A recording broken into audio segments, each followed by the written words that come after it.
We're going to discuss our 46 FL baby and our 42 F. Now, this far away from this motorcycle, I cannot tell if this is an original paint bike, even when I went there in person and bought it. Certainly not now that I've cleaned it up. You have to get up close with magnification and a paint tester with L depth to see whether we really have an original paint bike or not. I assure you it is. That said, this bike came out of Louisville, Kentucky, which is important for what I'm about to discuss. Because what the fuck is up with this nose?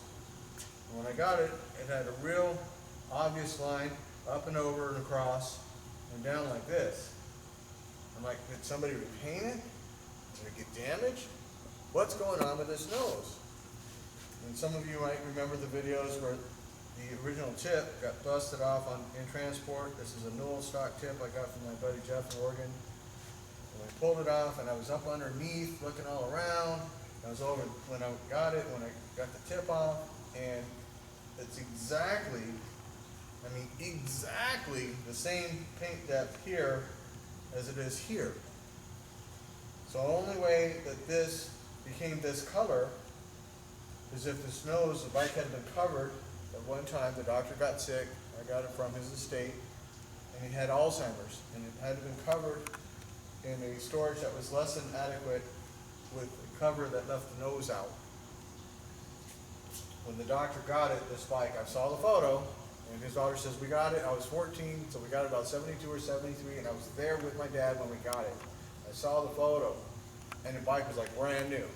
I remember in 72, 73, the bike's only 30 years old, and it was an original owner bike. They had the original bill of sale and everything. So we have a history on it since it was new.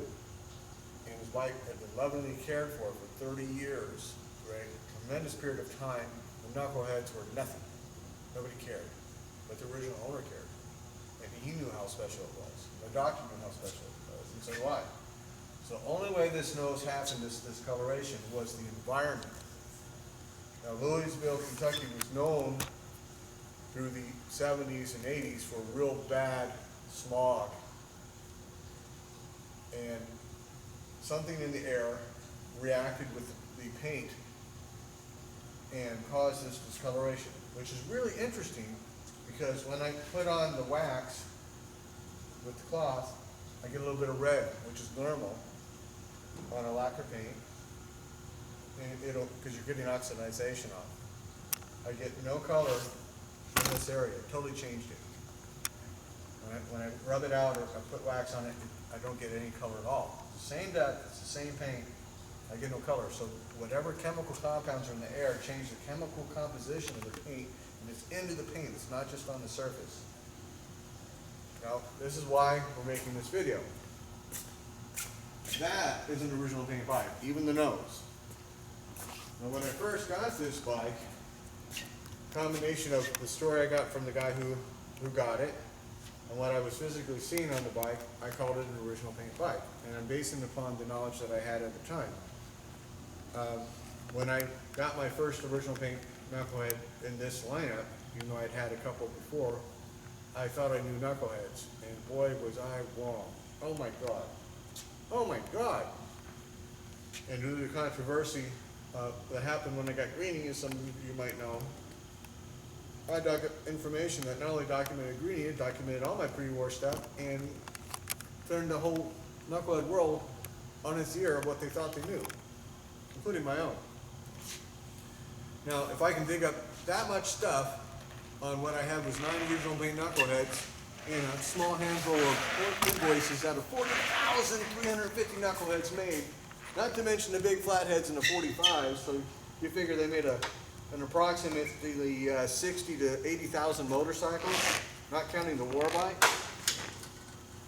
That none of them were made exact, and they were doing running changes as they made it, and they didn't write most of it down.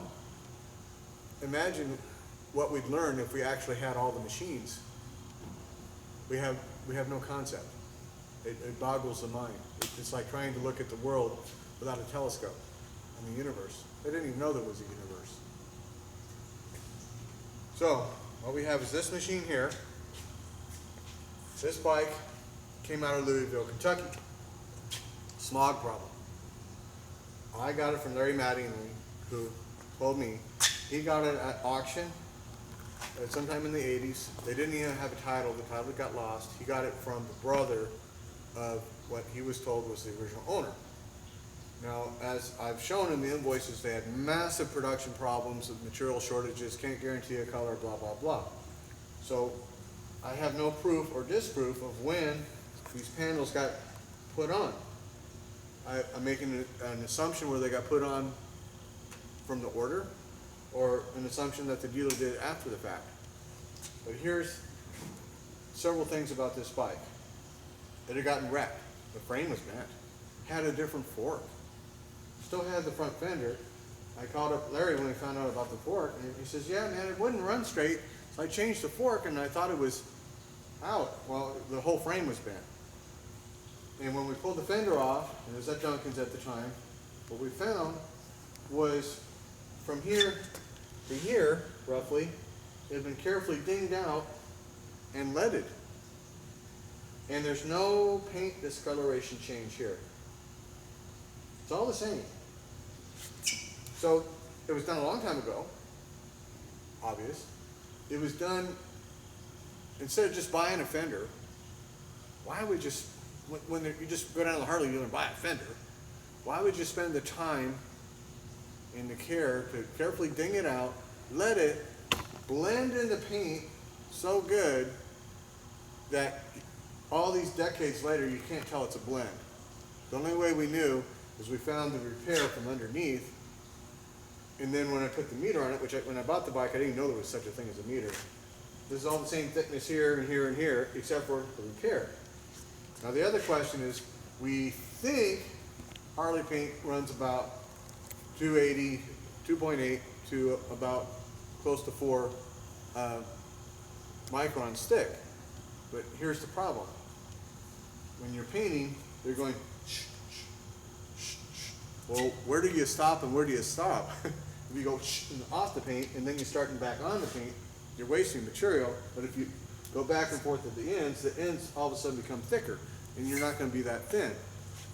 So it's just a matter of what day they did it, how hot it was, how cold it was, how much moisture they had, what the exact mix was, all kinds of variables. So this whole paint job averages between 5 to 6 microns thick, which is still stupid thin, and thinner than most modern paints. It's definitely an obviously old paint. I'm like, what the fuck is going on with this bike? Because first I'm thinking it's original paint, then we found the repair. It's like, well, God, I guess it's not an original paint. And then I get this bike. So, here's the magic.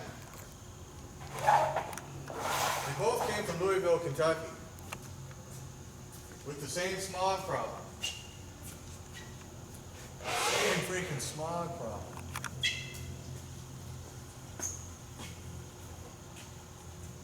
And each bike's going to fade a little different. But this color here is pretty damn fucking close to that color there.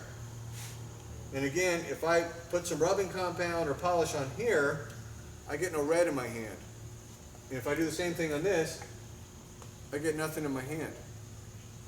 So if something has oxidized this paint to where I can't rub it out, the same whatever that oxidized this, which obviously has to be the aerosols in the air and the smog in Louisville, Kentucky. They both came from Louisville, Kentucky. So once I saw this, I'm like, well, son of a bitch. I guess that's probably an original paint bike. What the fuck?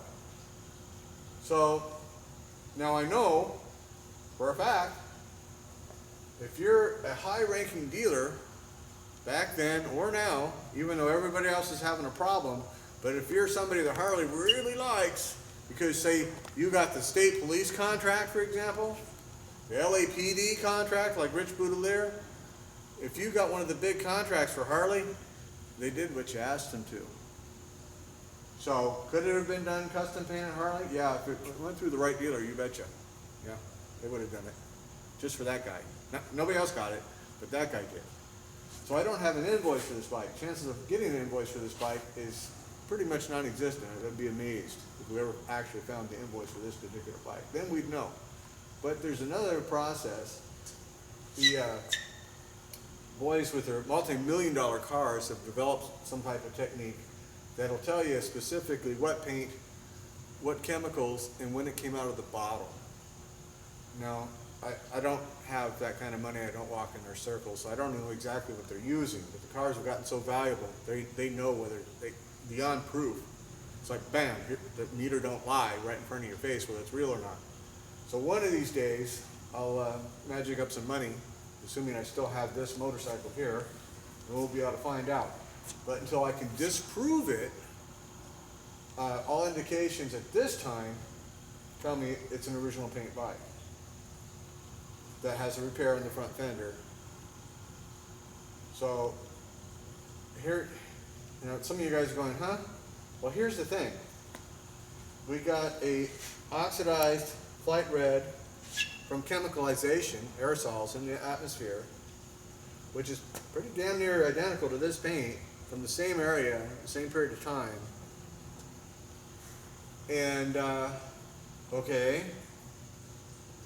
Well, we can therefore say it was a flight red color. Why would you repaint a flight red if it's already a flight red and then put a stripe on it? I mean, it has beautiful original parkerization inside the gas tanks. They got stored very nice. But we've got cracking, which under the wrong conditions, lacquer will crack. And it's a little thicker than what the mix was prescribed, so maybe it was a little too hot or too cold that day, too much humidity, new painter. They had to learn on something. So which it was, we'll never know. The sheet metal was obviously sprayed at the same time. So it wasn't like this old put together pile of junk that sat around and got rusty. Wouldn't have parkerization inside the tanks. The tanks inside look like they're new. So until I can disprove that theory, I'm going to call this an original paint bike. Hopefully at one time I'll be able to get that magic expensive meter and run it over there and go, well, guess what we have? But until I can disprove it, I'm going to call this original paint bike, because all the indications at this point, because of this here, are telling me, yes, it probably is. And see, more importantly, the exposure time alone would cause a difference in the colorization. And it came from the same area, the same freaking town. So the chances of it not being original paint at this point are pretty slim. It's a possibility, but I don't think so. Why don't I think so? Because when it was new, and it was this or it was that, panheads were out, man. Panheads were in. And you either rode your knucklehead, you didn't drop a bunch of money in a bike that wasn't so cool and expensive and repaint it. You either got repainted new or it was ridden as it was. You don't usually find a knucklehead that had a new paint job in 1953. That's really unusual. Why do that when you can just get a cool panhead?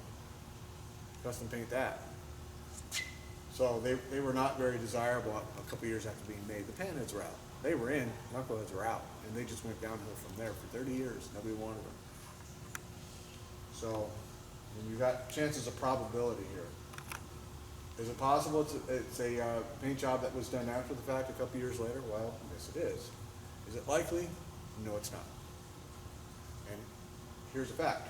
Whoever had the bike for a very long time, right after the paint job was done, so within a year or so, liked it so much, instead of just buying a brand new fender for next to nothing and painting it and popping it on, they saved the original paint and repaired the fender.